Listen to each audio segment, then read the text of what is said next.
Namun, di sinilah tersimpan 1001 cerita. Di antara ratusan buku, terselit pelbagai kisah, ilmu dan pengalaman. Dalam kesunyian ini, tersimpan 1000 suara yang menunggu untuk didengari. Persoalannya, buku mana yang akan mengubah cara kita berfikir hari ini?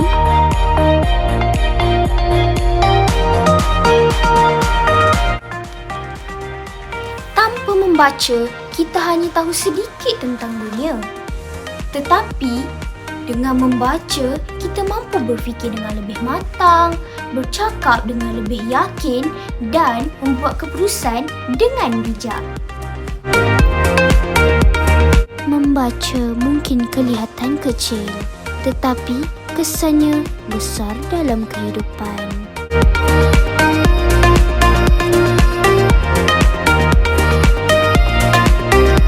Sahabat-sahabat sekalian, membaca bukan sekadar pilihan, tetapi keperluan dalam kehidupan.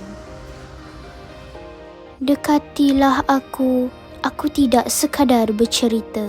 Aku membimbing, memberi harapan dan membuka jalan menuju kejayaan.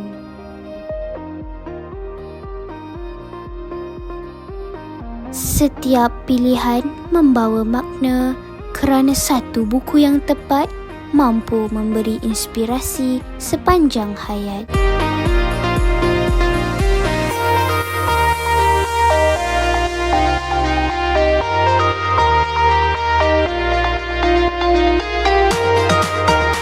Ingatlah sahabat-sahabat sekalian, satu buku dibaca, sejuta ilmu dicipta. Saya Nuraini Fakihah binti Ahmad Firdaus mengajak anda semua menghidupkan budaya membaca. Sekian, terima kasih.